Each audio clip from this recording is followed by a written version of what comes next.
Hello, everybody. My name is Vik. I go by he, him pronouns, and I'm a teacher trainee here at PIMC. And today's talk is going to be about Dukkha, or instability or unsatisfactoriness. But to do that, let's go back to some of the context about how the Buddha talked about Dukkha. The Buddha talked about dukkha in the context of the three characteristics of existence. The three characteristics of existence. And the three characteristics of existence he talked about were impermanence, not self, and unsatisfactoriness or unstable. And he went a little bit deeper than that too. He said it is conditioning that is impermanent, conditioning is not self, and conditioning is unsatisfactory or unstable. In Pali, this goes by Sabbe Sankara Anicca, Sabbe Sankara Anatta, Sabbe Sankara Dukkha. Today we'll focus a little bit more on Sabbe Sankara Dukkha, and we'll try to see if we can peel it apart and go a little deeper into that.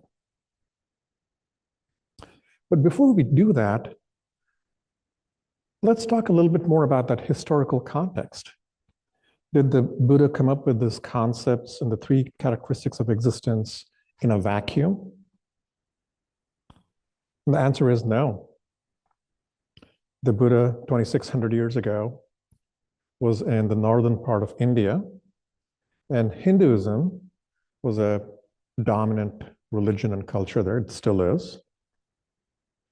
And if you were to ask a Hindu philosopher 2,600 years ago, what are some of the characteristics of existence from a Hindu philosophy perspective, the philosopher might have said, Satchidananda, Satchidananda. What does that mean? Satchidananda is a compound word made up of three components here. Sat, Chit, Ananda. So Sat means always. So this concept of permanence in here. And then Chit. Chit is the heart mind, which in some senses is also called the soul. And Ananda is happiness. So Sat, Chit, Ananda is the soul is permanent and is happy. And this is a very traditional religious characteristics, if you will. You see that in traditional Hinduism, you see that in the Judeo-Christian mythology and the religion too. The concept of there being a soul that lives on forever and there's happiness in the afterlife. Now, what the Buddha said was a little bit different. The Buddha said, actually, where we think there is Sat, always permanence, there's actually impermanence, anicca in Pali. Where we think there is the eternal soul, there's actually anatta, not soul, not self. And then ananda, always, happiness. The Buddha said, actually, it's unsatisfactoriness or instability. So on one hand, you had the eternalism that you see in some of the traditional religions.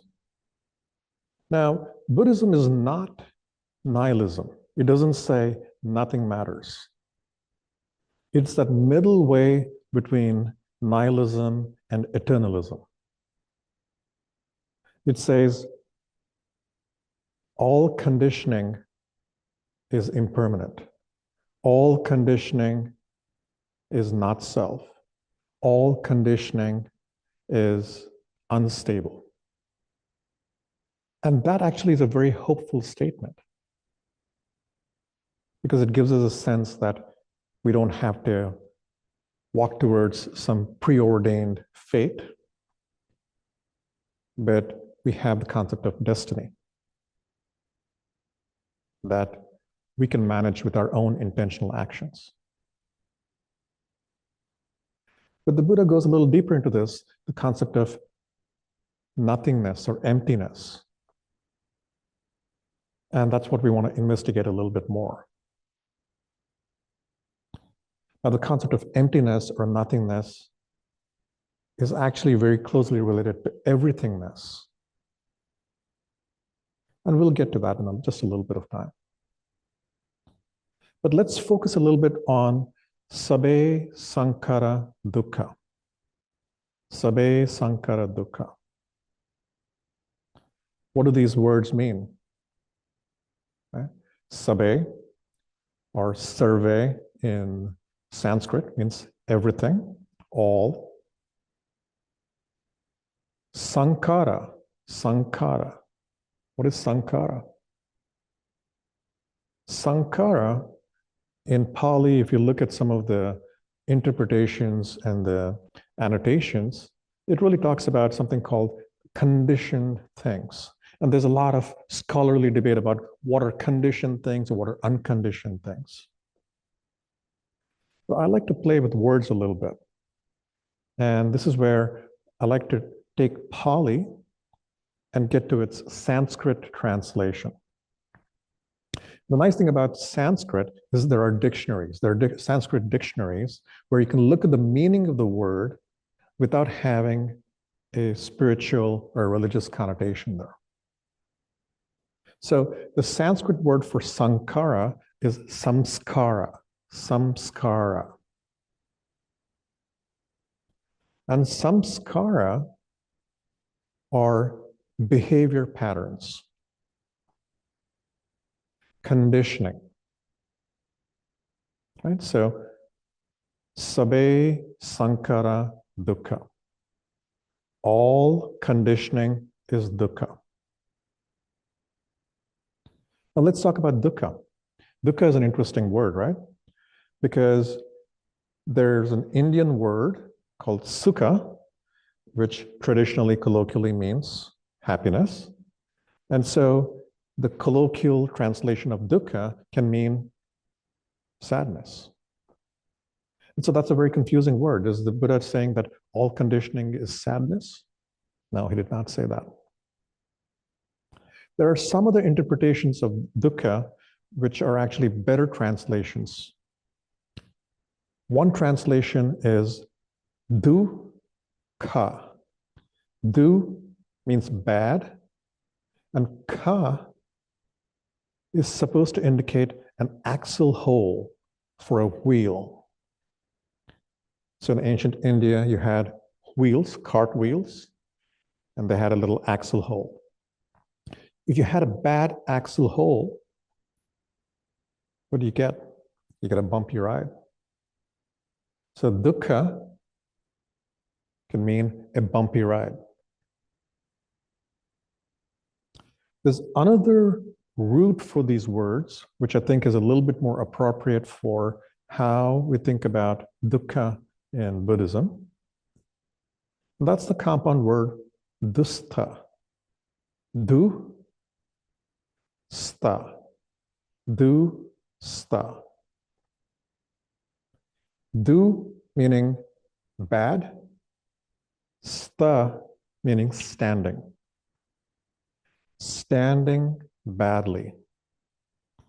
Unstable. Unstable. And so this is potentially a more relevant translation of dukkha. And actually, to reinforce this, the Buddha actually talked about three kinds of dukkha. He talked about dukkha dukkha, which is the traditional pain and suffering and sadness. And then he talked about something called viparinama dukkha, which is the dukkha that comes from impermanence. And then he talked about sankhara dukkha. Sankhara dukkha is the dukkha that comes from conditioning. And he said that dukkha, the sankhara dukkha, is the one that is impermanent. So let's come back to the concept of dukkha from the perspective of it being unstable or standing badly. What does that feel like from a body perspective, right? How do you feel that? Let's do that. Let's stand. Let's stand. Let's stand. And let's stand well, right? Let's stand well. You're stable. You're standing well. Now stand badly. So maybe you lift one leg. Maybe you close your eyes. And please do this safely. You see how you're unstable? You're unstable. That is dukkha. But what's interesting about that instability is that you have this feeling that you want it to stop. You want that to be done. You want that to be over. You don't want to feel that. That feeling is dukkha.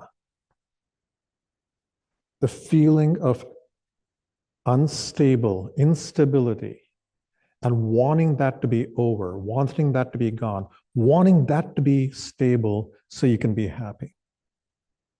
That is dukkha. And we were doing the same thing when we were doing our meditation too. When we were doing our body scans, we're aware of the body sensations. We're aware of the body sensations arising and passing away, arising and passing away. And when some body sensations are unpleasant, we want them to be gone. When some body sensations are pleasant, we want to hold on to them. So there's that instability of wanting to hold on to certain things. And that feeling is dukkha. Right? So dukkha is a very embodied experience. You can feel it in the body. And the Buddha said, Sabbe sankhara dukkha. All conditioning is unstable. All conditioning is unsatisfactory. He also said all conditioning is impermanent and all conditioning has no self. But we'll focus more on the dukkha today. So let's take some examples of this sankhara dukkha. Sankhara dukkha. This conditioning which is constantly changing, which is unstable, and we're trying to take refuge in that. And we're trying to take refuge in something that is inherently unstable. There is a lot of unsatisfactoriness. Now, these sankharas can be personal sankharas that are specific to a particular individual, or they can be collective sankharas. They can be collective sankharas. So what are some examples of personal sankharas? So from my side, let me start with one. The concept of lasting pleasure, right? Lasting pleasure. This personality wants to have lasting pleasure. And you could say, well, which personality does not want to do that? And this really came to a head about, let's say about 10 years ago. I was having a really hard time at work. I was burnt out. And I really needed to recover by doing something else. So I took some time off. I said, I'm going to spend my time off by having as much pleasure as I possibly can.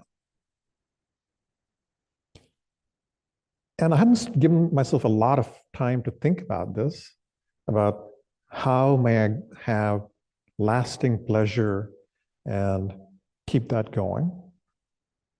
But when I was burnt out in my job, one of the things that gave me a lot of pleasure was eating red velvet cake. Yeah. So I said, okay, part of my plan for lasting pleasure is going to be eating red velvet cake. So we'll do that. And then the other one was there was this breakfast spread made of tofu. And I really liked that. I said, okay, the breakfast spread, that's going to be number 2. I'm going to make sure I always have that. And then the third thing was there was a TV show I was binge watching at that time. I said, I'm going to binge watch that a lot more. I'm going to spend all day binge watching that show. So that was my plan. I said, red velvet cake, this spicy breakfast spread, and binge watching a TV show. And the first day was great. It was amazing. I didn't have to think about work. I could just eat this really sweet red velvet cake. I could eat my breakfast spread. I could binge watch. It was amazing.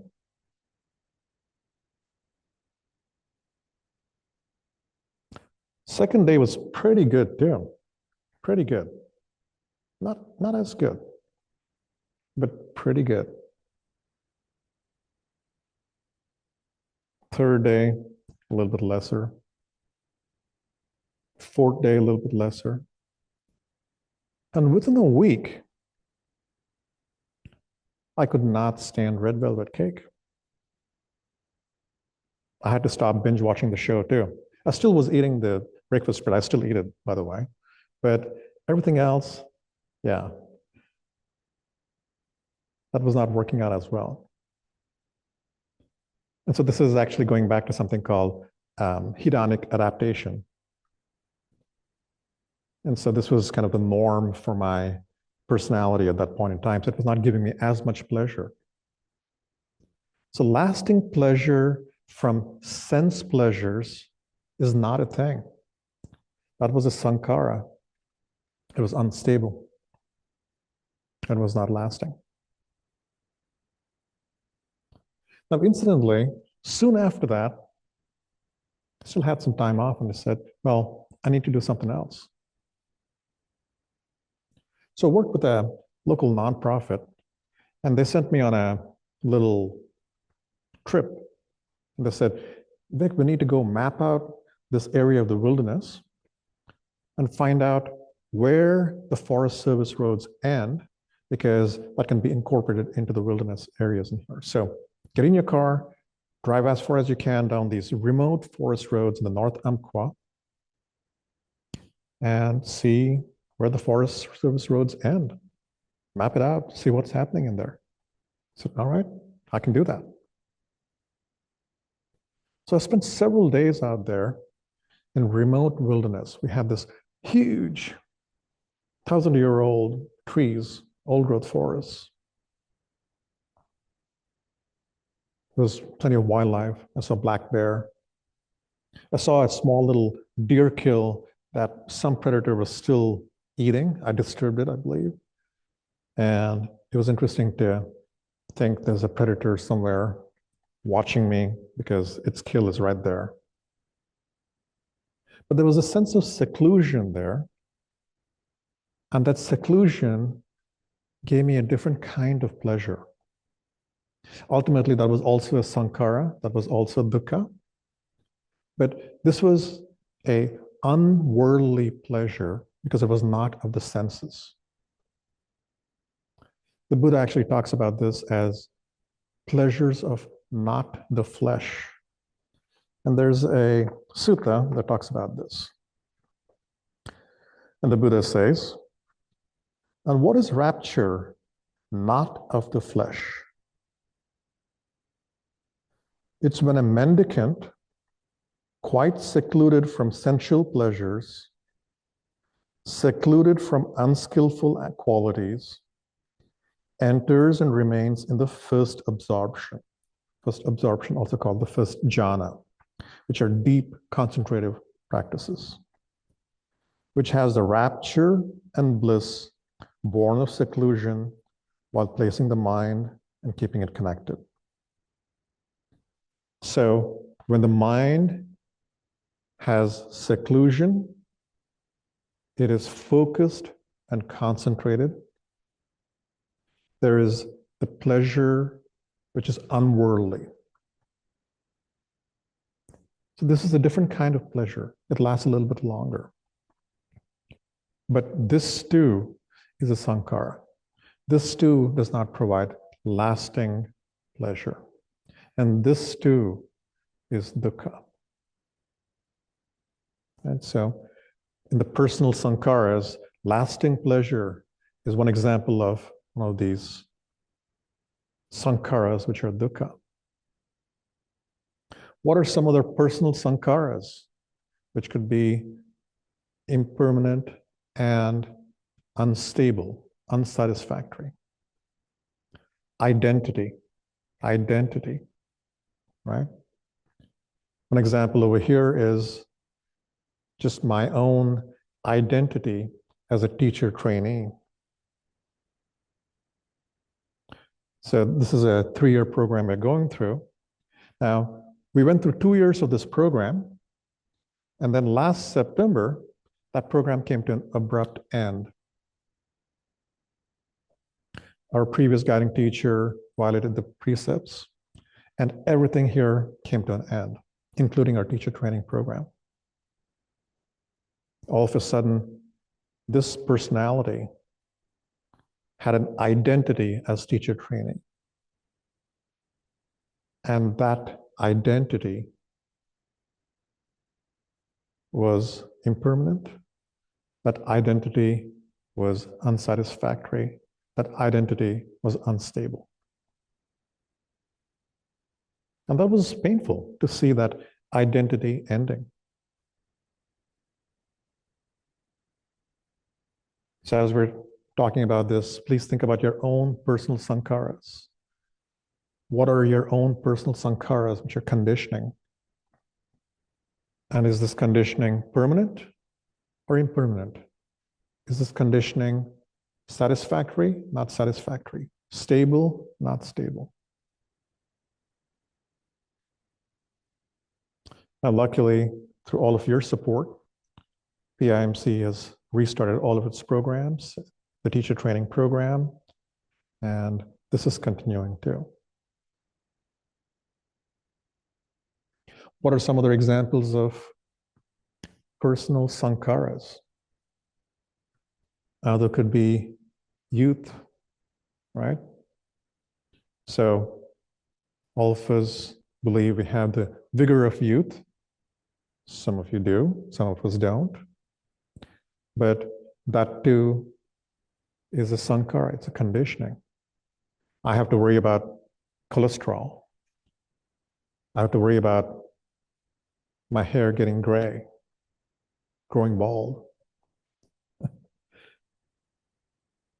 And there's that, I don't want that to happen. But it's going to be happening.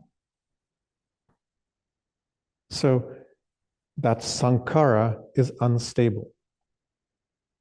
And we cannot take refuge in that unstable sankharas. So we'll come back and talk a little bit more about your own personal sharing and hear about your personal sankharas. But these sankharas can also be collective sankharas. We all can believe in shared fantasies. And these shared fantasies are once again sankharas. And these sankharas are impermanent. These sankharas are unstable, unsatisfactory. What are some of these shared fantasies that we all have? Concepts of nation, right? Our nations, we all agree to be part of a nation. And so that's our shared fantasy. It's our collective sankhara. Having lasting peace in our nation states, that is a sankhara. And that sankhara, maybe that conditioning might be impermanent, and that conditioning is unsatisfactory and unstable. So let's take one example over here. This was, let me see if I can share my screen here. There we go. What you're seeing on the screen are two pictures from Tel Aviv, Israel, when I was there on a business trip back in June of 2023. So on the left side, you're seeing the setting sun over the Mediterranean. On the right side over there, you're seeing, once again, the Mediterranean to the right. We're looking south. So we were staying, I was in Tel Aviv for a technology conference. And it was this beautiful technology conference where you had people from all over the world come in, and you're talking about the cutting edge of technology. And so you had progress, you had people from all different parts of the world, you had different religions. So the picture on the right, you're looking south towards Jaffa. We were staying close to Carmel Market, and we were looking south, and you could see Jaffa in the distance over here. That's the little peninsula that you see there, or the cape, rather. And I was really moved by that time there where there was these different religions all living in harmony. And let me see if I can actually share this too. I took my camera, my phone out there, and I recorded what I heard over there. I heard the sounds of the Mediterranean.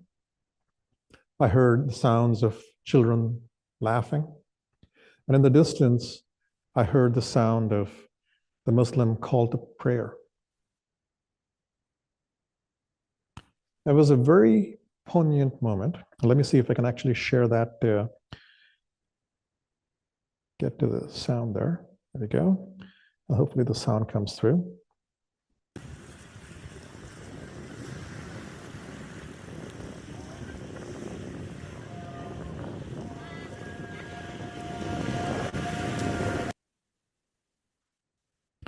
Let's see if we can play that again.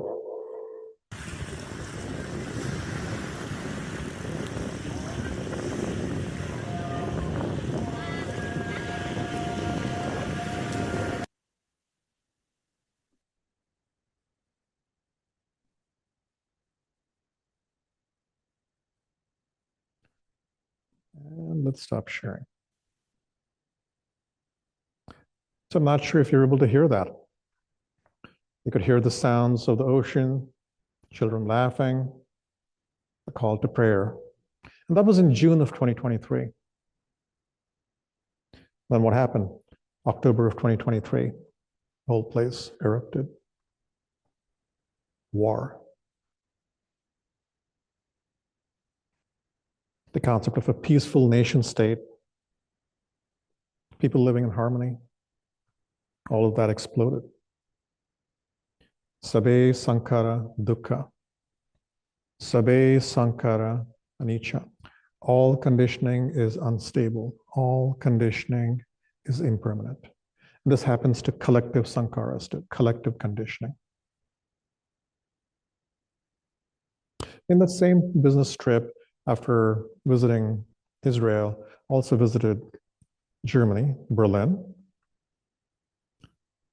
And after some business meetings, I was able to get some time to go visit the Berlin Wall. And that was something else too. Let me see if I can share my screen again.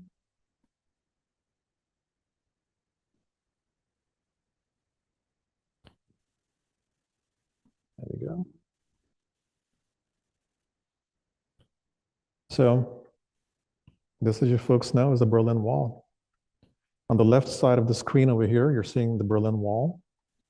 And on the right side of that picture, the left picture over here, you're seeing the banks of the Rhine River.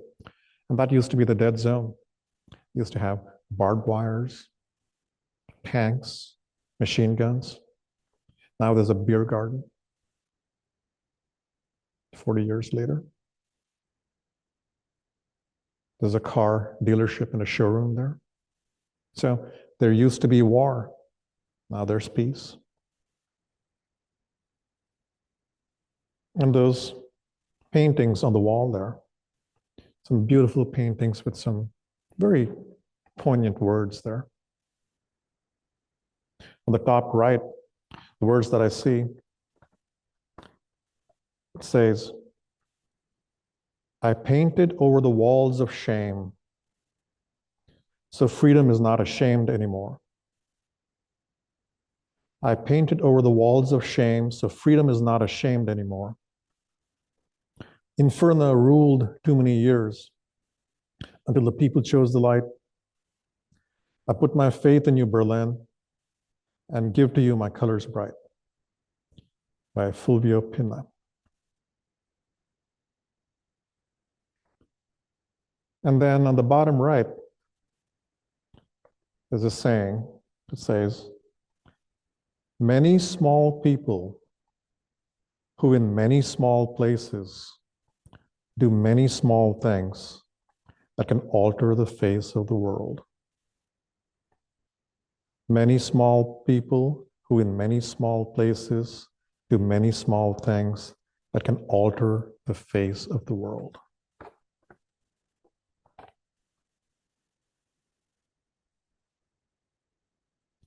Collective sankhara.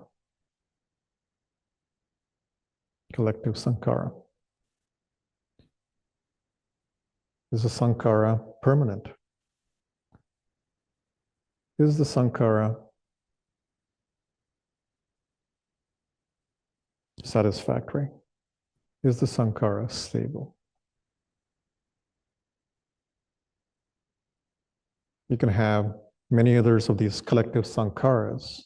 Money is a shared fantasy. Is that stable? Is that permanent?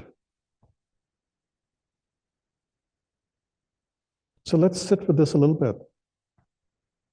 Sabbe sankhara dukkha. All conditioning is unstable. All conditioning is unsatisfactory. All conditioning is impermanent.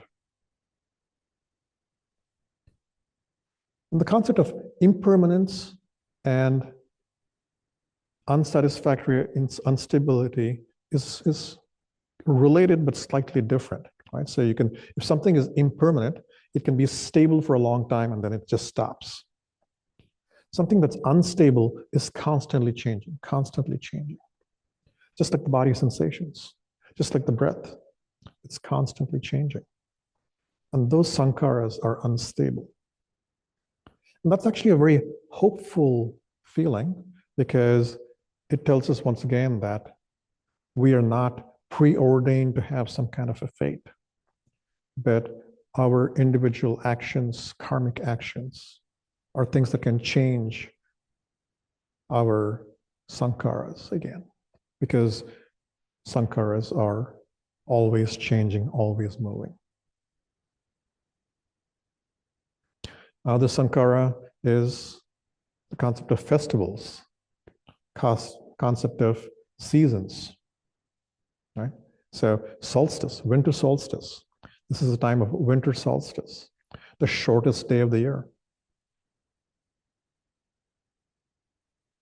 So we have this tendency to think, all right, we have to celebrate winter solstice. And it's worth celebrating because now we have the shortest day of the year, which means that the days start getting longer afterwards during, at least in the Northern Hemisphere. So I went out on a hike yesterday, and there's some snow showing up in the mountains over here. So it was this beautiful white snow out there. And there was a lot of thinking to kind of get there. I said, okay, do I go to this hike? Do I go to that hike?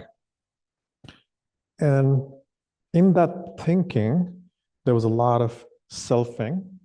There was a lot of dukkha. There was a lot of anicca because some trails were open, some were not open. But finally, I got to Barlow Pass and I started hiking up on the Pacific Crest Trail with some snow up there. Saw some beautiful pictures. Let's see if I can share some of that.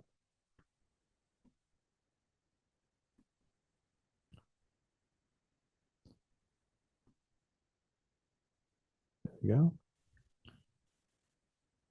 So you're seeing some pictures on the left side of the screen over here, little animal tracks. And so you have this animal tracks over here, and it's probably snowshoe hare, Lepus americanus.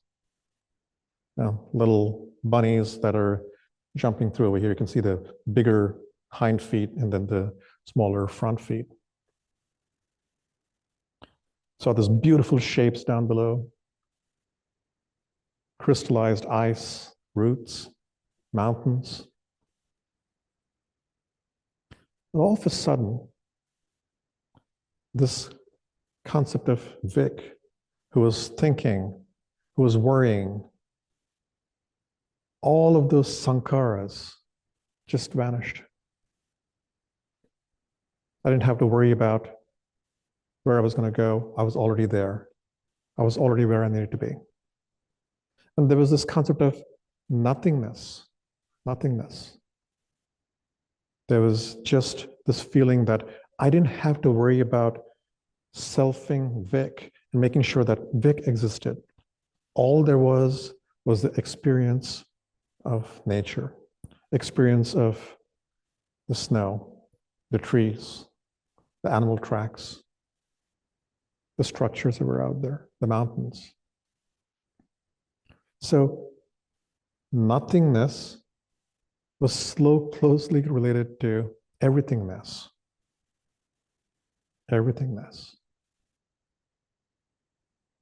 Nothing and everything are so closely related. If the concept of all conditioning being impermanent, unstable, unsatisfactory, and not self feels bleak, think about the fact that it's actually a very hopeful message because you don't have to worry about creating this identity and self, which is constantly changing and unstable. If you let that go and surrender to the nothingness, you realize that there is everything else. It comes back to what the famous philosopher Jiddu Krishnamurti said, the seeing is the doing. The seeing is the doing. Once we see that so much of what we believe our I, me, mine is conditioning, once we truly see that, then we can understand that we don't have to be stressed about it. We understand that we can have more emotional well-being about not being able to manage that little self that we're trying to create. And we can find out who we truly are. We don't have to take refuge in things that are changing all the time. Sabbe sankhara dukkha. So we take refuge in the current moment, in the present moment, and get a glimpse of who we really are.